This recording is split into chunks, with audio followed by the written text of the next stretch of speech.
Voice of Marketing, in touch with positive people.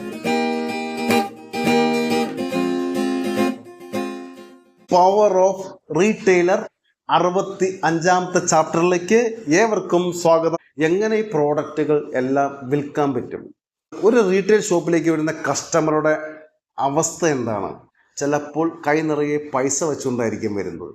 ചിലരുടെ കയ്യിൽ പൈസ ഒന്നും ഉണ്ടായെന്ന് വരില്ല. ചിലർ കടം ചോദിച്ചുകൊണ്ട് വരും. ചിലർ ദേഷ്യക്കാരായിട്ട് വരും. ചിലർ തിരക്ക് പിടിച്ചു വരും.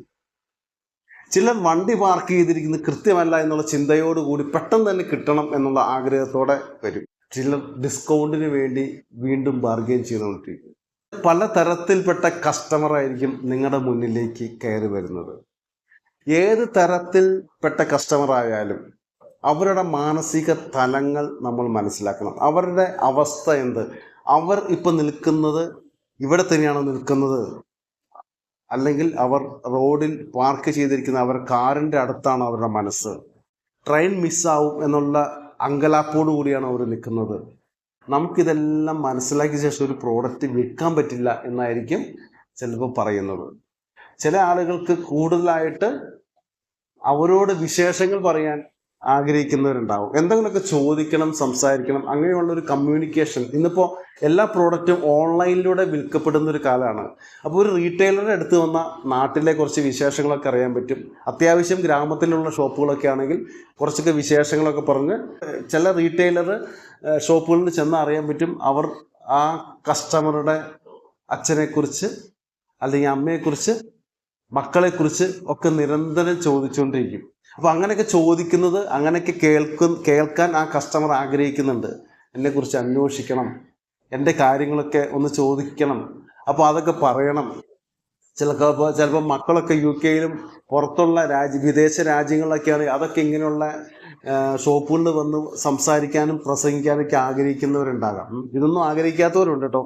അപ്പോൾ ഞാൻ പറഞ്ഞത്, ഏത് ആളുകളാണ് നിങ്ങളുടെ മുന്നിൽ വരുന്നത് അവരെക്കുറിച്ച് പഠിച്ചിരിക്കണം.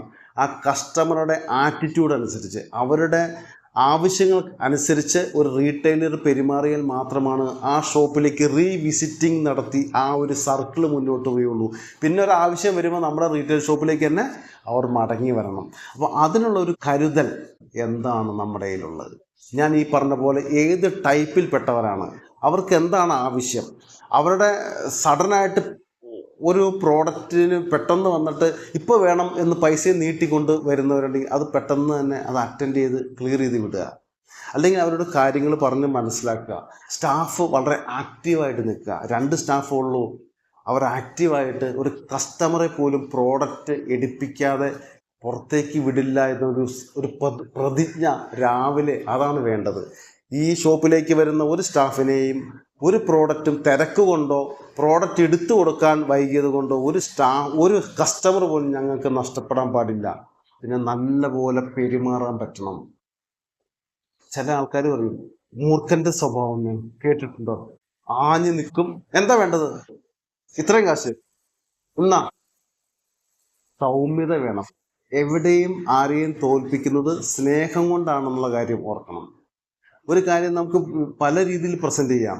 ഇപ്പോൾ ഞാൻ പറഞ്ഞ കാര്യം ഈ രീതി ചോദിക്കുക, സാറ് എന്താ വേണ്ടത്? സാറിന് ചേട്ടൻ എന്താ വേണ്ടത്? ഏത് പ്രോഡക്റ്റാണ് വേണ്ടത്? ആ രീതി ചോദിക്കുക. സ്നേഹത്തോടെ പൈസ മേടിക്കാം. സ്നേഹത്തോടെ അത് പെട്ടിയിൽ വെച്ചിട്ട് സ്നേഹത്തോടെ അതിൻ്റെ ബാക്കി എടുത്ത് കൊടുക്കാം. പെരുമാറിക്കൂടെ? നന്നായിട്ട് ഒരു കസ്റ്റമറുടെ അടുത്ത് പെരുമാറേണ്ടത് സൗമ്യതയോടും സ്നേഹത്തോടും മര്യാദയോടും പെരുമാറി ഒരു സ്മൈല് ഫേസിൽ നിലനിർത്താൻ സാധിക്കണം. ഐ കോണ്ടാക്ട് വേണം. ചില ആൾക്കാരുണ്ട് മുഖത്ത് നോക്കില്ല. ചില റീറ്റെയിലർ മുഖത്ത് നോക്കാതെ കാശിലേക്ക് നോക്കും. അയാളുടെ മുഖത്തേക്ക് പോലും നോക്കാതെ പൈസ എടുത്തു കൊടുക്കും. അത് പാടില്ല. പൈസ അയാൾ കയ്യിലാണ് തരുന്നതെങ്കിൽ ആ പൈസ നിങ്ങൾ അയാളുടെ കയ്യിൽ തന്നെ കൊടുക്കണം. ആ മുഖത്തേക്ക് നോക്കി ഒന്ന് സ്മൈൽ ചെയ്യണം. ആ മനസ്സുണ്ടാവണം. ആ മനസ്സുണ്ടാക്കിയെടുക്കണം. ഇല്ലാത്തവര് കസ്റ്റമർ ഒരു സ്ഥലത്തും പോവില്ല.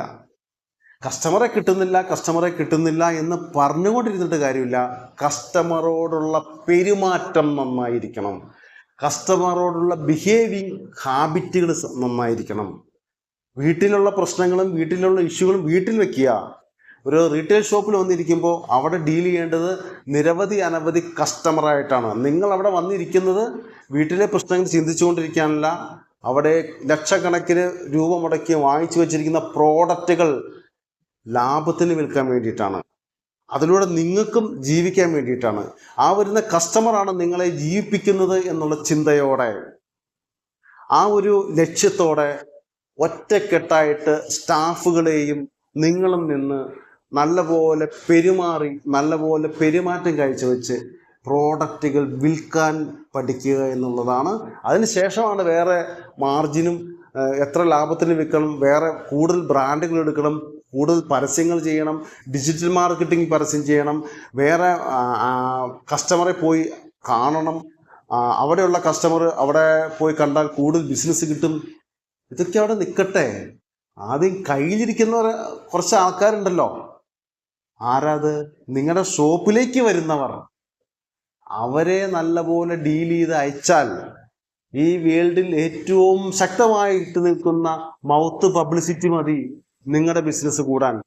4 ആൾക്കാരോട് അവർ പറഞ്ഞാൽ മതി, ഇത് നല്ല സ്വഭാവമാണ് കേട്ടോ, ആ ഷോപ്പിൽ ചെന്നാൽ പെട്ടെന്ന് പ്രോഡക്റ്റ് എടുത്തു തരും, വളരെ സ്നേഹത്തോടെ പെരുമാറും, നമ്മളൊരു കാര്യം പറഞ്ഞാൽ വളരെ റെസ്പെക്റ്റ് ആയിട്ട് ഇത് കേൾക്കും, നമ്മളെ വളരെ നന്നായിട്ട് തന്നെ അവർ പെരുമാറുന്നുണ്ട്, പിന്നെ പ്രൈസും വലിയ കൂടുതലൊന്നുമില്ല.